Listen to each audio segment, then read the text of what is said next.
हर हफ्ते आप लोगों के साथ क्राफ्ट का एक मजेदार आइडिया शेयर करती हूँ, बट मजेदारी तो इसमें है कि हम क्राफ्ट मटेरियल का ही डीआईवाई कर दें, जिससे हमारा बहुत सारा पैसा भी बचे और क्राफ्ट करने के लिए हमें मोटिवेशन भी मिले। तो क्राफ्ट में सबसे ज्यादा यूज होने वाला और सबसे महंगा मटेरियल होते हैं कलर्स। बहुत सारी बातों का ध्यान रखकर सीख कर आखिरकार मैंने इन्हें बना ही लिया। तो अब ये महंगे चॉक पेंट्स खरीदने की बिल्कुल जरूरत नहीं है। एक्रेलिक पेंट से चॉक पेंट बनाने के बहुत सारे वीडियोस आपने देखे होंगे, बट मैंने एक्रेलिक पेंट्स का यूज बिल्कुल नहीं किया है। जहाँ एक्रेलिक कलर की एक बॉटल 20 से 25 रुपए में आती है ना, उसके आधे रेट के अंदर हमने 10 कलर शेड्स बना लिए हैं। क्योंकि पिगमेंट के लिए मैंने एक वेस्ट मटेरियल का यूज किया है। जब हमारे कलर्स हैंडमेड हैं तो बेस कोट यानी प्राइमर के लिए हम जैसो को क्यों खरीदेंगे, उसे भी हम घर पे बना लेंगे। और हाँ, इन सब का यूज भी करेंगे और एक ब्यूटीफुल सा वॉल डेकोर बनाएंगे। मैंने एक कारपेंटर से वुडन के 10 ट्रायंगल पीस कट करवाए हैं। आप इसकी जगह कार्डबोर्ड का यूज भी कर सकते हो। तो चलिए सबसे पहले बनाते हैं जेसो।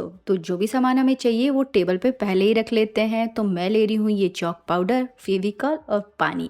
साथ ही मेजरमेंट के लिए इस टाइप की कोई भी स्पून ले लेना। तो चलो अब इसे बनाना शुरू करते हैं और बात कर लेते हैं इस चॉक पाउडर की, जो कि हमारे आज की वीडियो का मेन इंग्रेडिएंट है। अच्छी क्वालिटी का और बहुत ही फाइन पाउडर लेना है। किसी भी वॉल पेंट वाली शॉप पे 50 रुपीज 1 kg मिल जाता है। तो 1 स्पून हमें चॉक पाउडर लेना है, 2 स्पून हमें फेविकॉल लेना है। अब थोड़ा थोड़ा पानी डालकर हम इसे मिक्स करते जाएंगे, इतना कि इसका एक पेस्ट जैसा बन जाए। ना तो इसे बहुत ज्यादा थिक रखना है, ना ही इसे लिक्विड फॉर्म में रखना है। तो उसी हिसाब से इसमें थोड़ा थोड़ा पानी मिक्स करना। अच्छे तरीके से मिक्स करके इसका एक अच्छा सा पेस्ट बना लेंगे और फिर इसको एयर टाइट कंटेनर में पैक करके रख देंगे। तो लो जी, हमारा हैंडमेड जेसो रेडी है। जब भी हम इसका यूज करेंगे पहले बॉटल को अच्छे से स्टेयर कर लेंगे, उसके बाद इसका यूज करेंगे। 5 से 7 दिन ये बिल्कुल खराब नहीं होगा। आप चाहो तो इसे फ्रिज में भी रख सकते हो। अगर आप इसके अंदर थोड़ा सा नमक या विनेगर की 1-2 ड्रॉप डाल दोगे ना, तो ये 1-2 दिन और एक्स्ट्रा चलेगा। व्हाइट जेसो बनाने के लिए व्हाइट एक्रेलिक पेंट मिक्स कर देना और ब्लैक जेसो बनाने के लिए ब्लैक एक्रेलिक पेंट मिक्स कर देना। क्योंकि मैंने वीडियो में बोला है कि मैं एक्रेलिक पेंट का यूज नहीं करूंगी, इसके लिए मैंने इसमें कोई कलर मिक्स नहीं किया है। जैसो कि 2 कोटिंग के बाद फिनिशिंग बहुत ही बढ़िया आ गई। जब फर्स्ट लेयर ड्राई हो तब सेकंड अप्लाई करना। सारे ट्रायंगल रेडी हैं। अब इन्हें कलरफुल बनाने के लिए हमारे हैंडमेड कलर्स भी रेडी कर लेते हैं।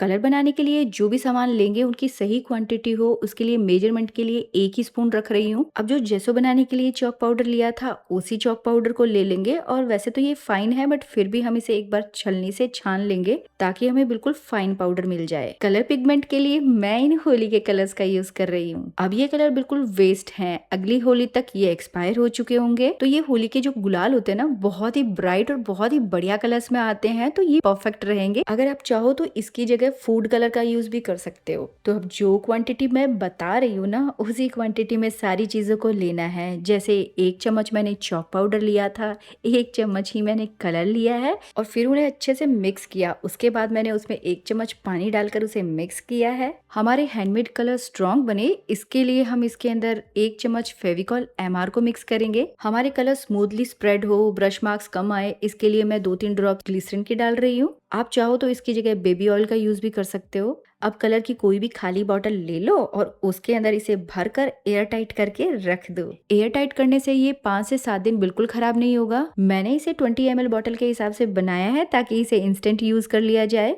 तो चलो अब इन्हें अप्लाई करके देखते हैं ये हैंडमेड कलर सही बने हैं या नहीं। तो भाई मुझे तो इसे करते हुए बिल्कुल नहीं लग रहा है कि ये हैंडमेड है। मुझे तो लग रहा है बिल्कुल रेडीमेड चॉक पेंट्स जो होते हैं ना, बिल्कुल वही है।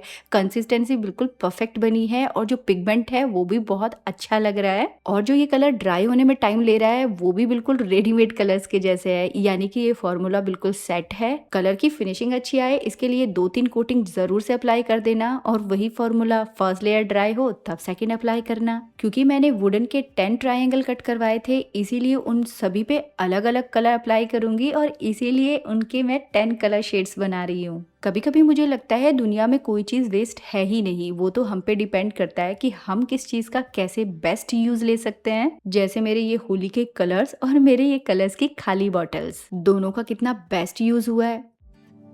अब इन कलर्स को बनाते बनाते मेरे दिमाग में कुछ और खुरापात चल रही है। मेरा मन कर रहा है इन कलर्स के साथ कुछ और एक्सपेरिमेंट भी कर लिए जाएं। तो चलो, मेरे दिमाग में एक कलर शेड आ रहा है, उसे बनाने का ट्राई करती हूँ। साथ ही देखते हैं कि इसे मिक्स करने के बाद हमारे कलर का जो टेक्सचर है वो किस टाइप का रहता है। तो मैं ले आई हूँ ये टेराकोटा वॉल पेंट। सारी चीजें वैसे की वैसे डाली हैं, बस पानी की जगह मैंने टेराकोटा कलर का यूज किया है। वॉल पेंट मिक्स करते ही कलर बहुत ही वाइब्रेंट हो गया, बहुत ही स्मूथ हो गया है और साथ में ये बहुत ही स्ट्रॉन्ग भी बनेगा। तो अगर आपके पास में भी कोई इमल्सन कलर्स या वॉल पेंट्स पड़े हैं ना, तो उनका यूज आप चॉक पेंट बनाने के लिए कर सकते हो। इनफैक्ट इसका रिजल्ट और भी ज्यादा अच्छा आया है और रेट वाइज ये बहुत ही सस्ता भी रहेगा। मेरे पास में व्हाइट कलर का वॉल पेंट भी पड़ा था, तो इसका यूज कर रही हूँ और कलर को थोड़ा सा लाइट शेड बना रही हूँ। अब ये वॉल पेंट थोड़ा थिक हो गया था, तो इसके लिए मैंने इसमें थोड़ा सा पानी भी मिक्स कर दिया है। तो हमारा बहुत ही बढ़िया सा स्मूथ टेक्सचर का कलर रेडी हो गया है।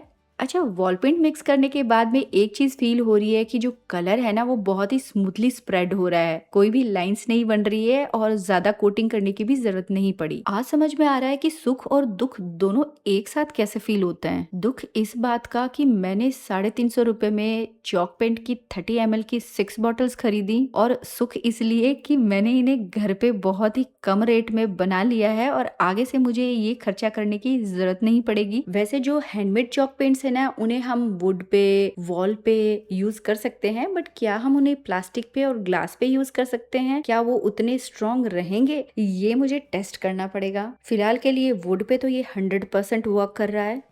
सभी ट्रायंगल्स पे अलग अलग कलर्स अप्लाई कर दिए हैं और 2 से 3 कोटिंग के बाद में फिनिशिंग बहुत ही बढ़िया आ गई है। इन्हें देखकर बिल्कुल नहीं लग रहा है कि हमने हैंडमेड चॉक पेंट्स इन पे अप्लाई किए हैं।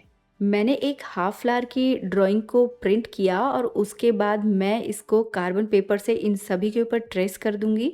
सारे पीसेस हमारे अलग अलग कलर में हैं, इसीलिए हम जो ड्राइंग बनाएंगे ना वो सभी पे एक जैसी बनाएंगे। इससे हमारा वॉल डेकोर और भी ज़्यादा अच्छा लगेगा। एक्रेलिक पेंट्स जो होते हैं ना वो चॉक पेंट के कंपैरेटिवली सस्ते होते हैं। तो अगर आप चाहते हो कि आपके हैंडमेड चॉक पेंट वाइब्रेंट बने, पिगमेंट ज़्यादा अच्छा बने, तो आप उसके अंदर थोड़ा सा एक्रेलिक पेंट मिक्स कर सकते हो।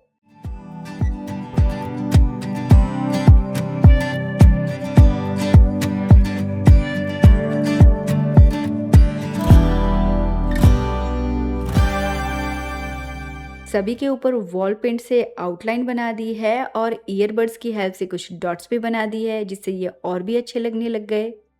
अब थोड़ा कट मिरर्स लगाकर इन्हें और डेकोरेट कर देते हैं।